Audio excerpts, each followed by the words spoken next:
नमस्कार, मी विजया आणि स्वागत आहे तुमचं नवीन एका व्हिडिओमध्ये. तर आजच्या व्हिडिओमध्ये आपण पाहणार आहोत कुरकुरीत असे सुके बोंबील फ्राय. तर हा व्हिडिओ आहे लास्ट फ्रायडेचा. आता पावसाळा असल्यामुळे आपले कोळी बांधव खोलवर समुद्रामध्ये मासेमारी करण्यासाठी जात नाही. त्यामुळे आधी मासेमारी करून साठवलेले मासे बाजारात मिळतात. त्यामुळे आपण कोकणातील माणसं असो किंवा कुठलीही माणसं असो, पावसाळ्यात आपण सुकी मासे खातो. तसेच सुका कोलीम, बोंबील, काड इत्यादी सुके मासे आपण पावसाळ्यात बनवतो. तर आज तोंडी लावण्यासाठी मी सुके बोंबील फ्राय केलेले आहेत. तर ही रेसिपी काहींना माहीतही असेल आणि हा व्हिडिओ आहे ज्यांना ही रेसिपी माहीत नाही त्यांच्यासाठी. तर आता मी येथे एक बाउल घेतलेला आहे. त्यामध्ये पाणी ओतून घ्यायचं आहे. आपल्याला लागतील त्या प्रमाणामध्ये आपल्याला बोंबील बाउलमध्ये ठेवायचे आहेत. तर बोंबील आपल्याला 5 ते 10 मिनिटं भिजवून ठेवायचे आहेत आणि स्वच्छ पाण्याने आपल्याला ते बोंबील धुवून घ्यायचे आहेत. कारण हे बोंबील वाळवतात, कोठेही वाळवतात, त्यामुळे ते धुवून घेणं गरजेचं आहे. तर आता या बोंबलामधलं अतिरिक्त जे पाणी आहे ते आपल्याला काढून घ्यायचं आहे. बोंबील आधी आपण ट्रान्सफर करून घेऊयात एका बाउलमध्ये आणि त्यामधलं जे अतिरिक्त पाणी आहे ते आपल्याला काढून घ्यायचं आहे.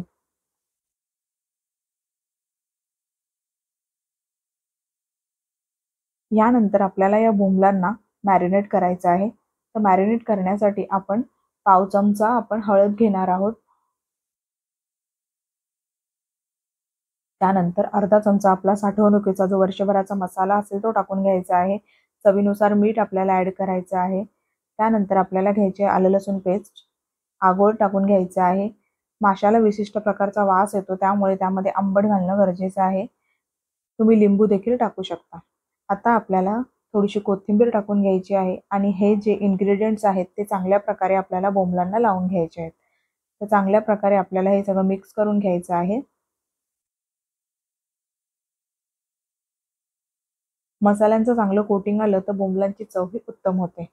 आता आपण गॅस पेटवून घेऊयात.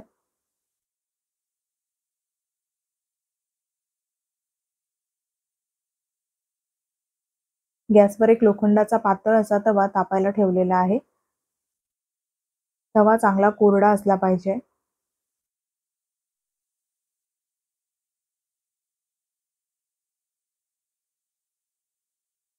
कोरड्या तव्यावर आपल्याला आता 1 ते 1.5 पळी तेल ओतून घ्यायचं आहे. तवा कडकडीत तापलेला असावा.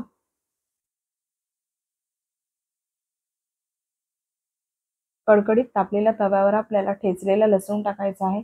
मासे कुठलेही फ्राय करताना ठेचलेला लसूण आणि कढीपत्ता टाकला तर त्याची चव ही एकदम एन्हान्स होते. तुम्ही एकदा नक्की ट्राय करून बघा.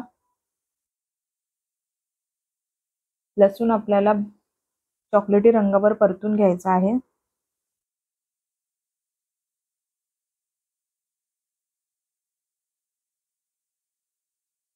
थोडासा आपण कढीपत्ता देखील आपल्याला फोडणीमध्ये टाकून घ्यायचा आहे. दोघांची चव अगदी चांगल्या प्रकारे त्या तेलामध्ये उतरली पाहिजे, जेणेकरून बोंबलांमध्ये देखील ती चव उतरेल. चांगल्या प्रकारे आपल्याला परतवून घ्यायचं आहे.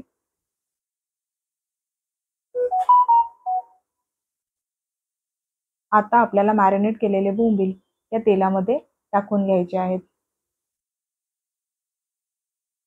चांगल्या प्रकारे आपल्याला हे बोंबील तेलामध्ये परतवून घ्यायचे आहेत. तोंडी लावण्यासाठी हा पदार्थ खूप छान आहे आणि खूप छान लागतो. तुम्ही एकदा नक्की ट्राय करून बघा.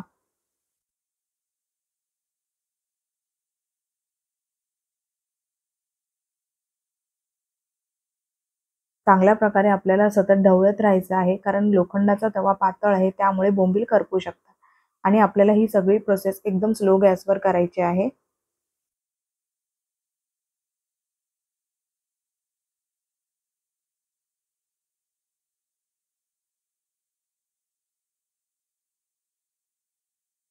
आता बोंबलांनी सगळं तेल आहे ते शोषून घेतलेले आहे.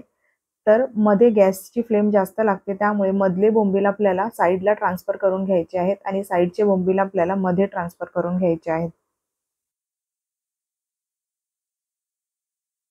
10 ते 15 मिनिटं हे बोंबील तव्यावर आपल्याला शेकवायचे आहेत. चांगल्या प्रकारे भाजून घ्यायचे आहेत. गरजेप्रमाणे आपल्याला तेल टाकून घ्यायचं आहे.